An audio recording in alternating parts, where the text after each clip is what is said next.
सूचना केवल हमारे विचार हैं, वित्तीय सलाह नहीं। निर्णय लेने से पहले खुद शोध करें। किसी भी लाभ या हानि के लिए हम उत्तरदायी नहीं हैं।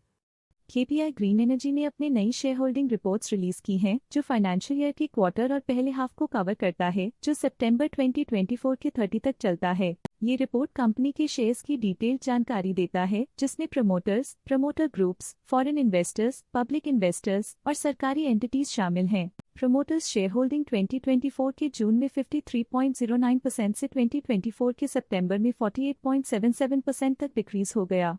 ये डिक्रीज दिखाता है कि इस टाइम पीरियड में कंपनी पे प्रमोटर्स का कंट्रोल कमजोर हुआ है। पब्लिक हेल्थ शेयर्स का परसेंटेज 2024 के जून में 40.52% से 2024 के सितंबर में 39.73% तक डिक्रीज हो गया। इस डिक्रीज से साफ है कि इस टाइम पीरियड में कंपनी में पब्लिक का हिस्सा डिक्रीज हुआ है। DII डोमेस्टिक इंस्टीट्यूशनल इन्वेस्टर्स ने अपना शेयर होल्डिंग जून 2024 में 0.33% से सितंबर 2024 में 1.55% तक इंक्रीज किया। ये बताता है कि डोमेस्टिक इंस्टीट्यूशंस ने कंपनी में अपना इंटरेस्ट 1.22% तक इंक्रीज किया है। FII फॉरेन इंस्टीट्यूशनल इन्वेस्टर्स ने अपना शेयर होल्डिंग जून 2024 में 6.06% से सितंबर 2024 में 9.95% तक इंक्रीज किया। ये बताता है कि फॉरेन इंस्टीट्यूशंस ने कंपनी में अपना इंटरेस्ट 3.89% तक इंक्रीज किया है। चलिए इन्वेस्टर्स के स्टैटिस्टिक्स पे नजर डालते हैं, जो शेयर होल्डिंग पैटर्न में फ्लक्चुएशंस का कारण बन सकते हैं। फारूक भाई गुलाम भाई पटेल इस क्वार्टर में स्टेक होल्डिंग में डाउनटर्न देखा। पिछले क्वार्टर के मुकाबले स्टेक होल्डिंग में -4.32% तक डिक्रीज हुआ है। Directors and their relatives excluding independent directors and nominee directors की फाइनेंशियल परफॉर्मेंस में एक सिग्निफिकेंट डिफरेंस देखा गया है, जो -0.32% है। धीमंत राय चंद्रशंकर जोशी की फाइनेंशियल परफॉर्मेंस में एक सिग्निफिकेंट डिफरेंस देखा गया है, जो -0.29% है।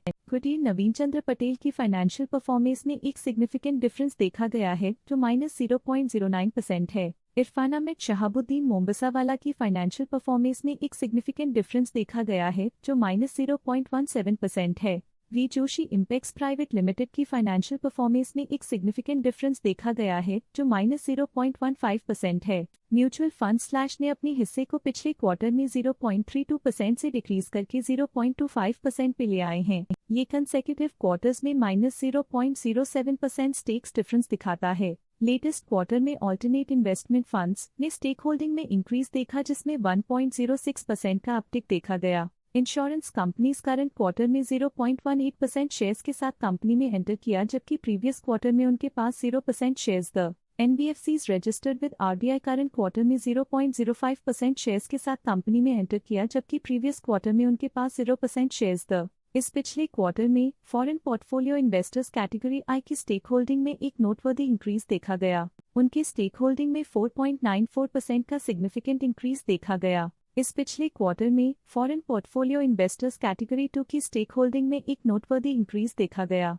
उनके स्टेक होल्डिंग में 0.01% का सिग्निफिकेंट इंक्रीज देखा गया। Stake holding any other institutions foreign के लिए पिछले क्वार्टर के मुकाबले में -1.05% से डिक्रीज हो गई। Stake holding aspire emerging fund के लिए पिछले क्वार्टर के मुकाबले में -1.05% से डिक्रीज हो गई। Morgan Stanley Asia PTE ODI के पास प्रीवियस वीक क्वार्टर में 0 अमाउंट ऑफ शेयर्स थे, लेकिन करंट क्वार्टर में 2.02% शेयर्स ओन करते हैं। ये था कंपनी का करंट शेयर होल्डिंग पैटर्न। देखने के लिए धन्यवाद।